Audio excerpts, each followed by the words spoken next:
ایک دفعہ کا ذکر ہے کہ خلیفہ ہارون رشید نے بہلول دانا کو دربار میں طلب کرنے کا حکم دیا تو خلیفہ کا ایک کارندہ فوراً بہلول دانا کی تلاش میں روانہ کر دیا گیا۔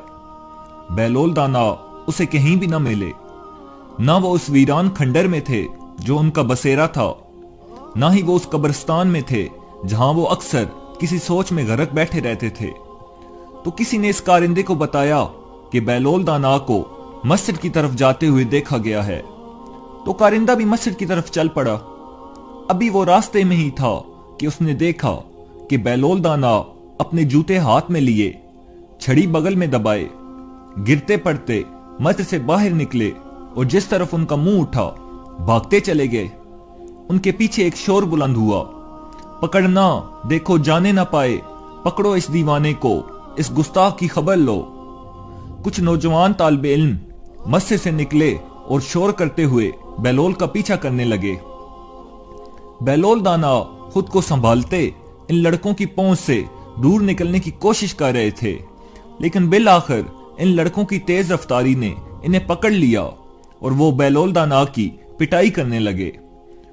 او گستاخ، تیری اتنی جرت کہ تو نے ہمارے استاد کو مٹی کا ڈھیلا مارا، ہم تجھے زندہ نہیں چھوڑیں گے، تیری جان لے لیں گے، جاہل دیوانے۔ تو حضرت بہلول دہائی دینے لگے، ہاں ہاں میں نے اس کو مارا ہے، میں کب انکار کرتا ہوں، لیکن اس کو لگا کہاں ہے؟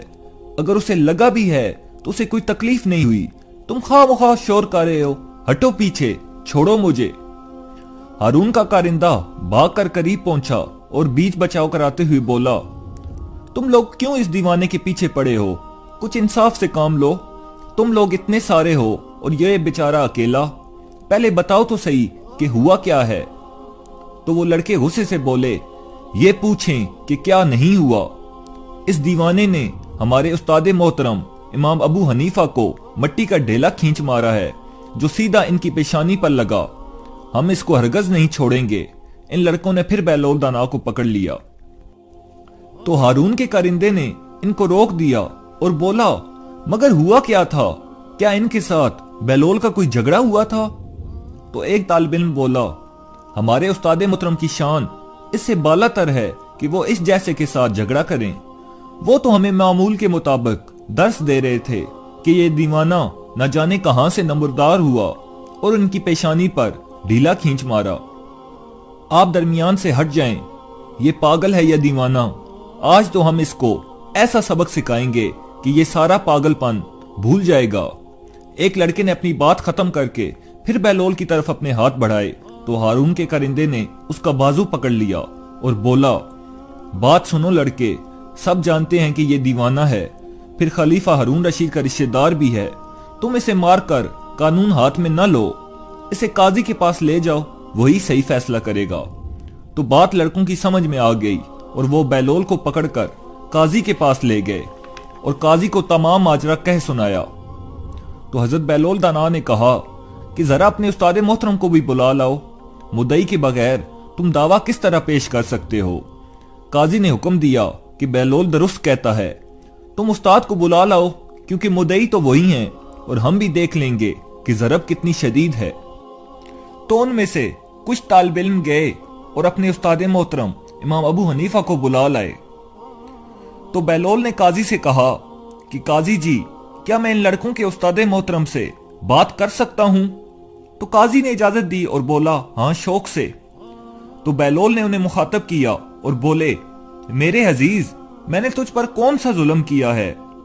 تو ابو حنیفہ نے غصے سے بولا، عجیب مسکرے ہو تم، ابھی تم نے سب کے سامنے میری پیشانی پر مٹی کا ڈھیلا نہیں مارا؟ تو بہلول بولے، بھائی اسے تجھے کیا فرق پڑا، تو بھی مٹی سے بنا ہے اور وہ ڈھیلا بھی مٹی کا تھا۔ ابھی تو تم خود ہی اپنے شاگردوں کو سمجھا رہے تھے کہ امام جعفر صادق علیہ السلام جو یہ فرماتے ہیں کہ ابلیس کو جہنم کا عذاب دیا جائے گا، وہ درست نہیں ہے، کیونکہ شیطان ناری مخلوق ہے، وہ آگ سے بنا ہے اور اس کو آگ بھلا کیا تکلیف پہنچائے گی؟ تو بھی خاکی ہے اور مٹی سے بنا ہے، پھر بھلا مٹی کے ڈھیلے نے تجھے کیا تکلیف پہنچائی؟ تو ابو حنیفہ نے ناگواری سے کہا، فضول باتیں مت کرو، تم نے وہ ڈھیلا اتنی زور سے مارا ہے کہ میری پیشانی اور سر میں درد ہو رہا ہے۔ تو بہلول نے ترکی بترکی جواب دیا، آپ بھی غلط بیانی نہ کریں اعلی حضرت، اگر آپ کی پیشانی میں درد ہے تو وہ ہمیں نظر کیوں نہیں آتا؟ تو امام ابو حنیفہ نے ناگواری سے جواب دیا، او ہو، کس احمق سے پالا پڑا ہے، عقل مند آدمی، کیا کبھی درد بھی کسی کو نظر آیا ہے؟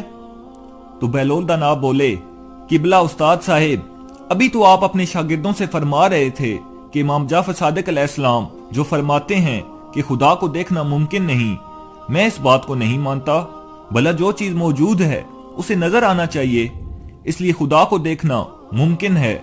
تو اگر آپ کے سر مبارک میں درد ہو رہا ہے تو اسے ہمیں بھی دکھائیں۔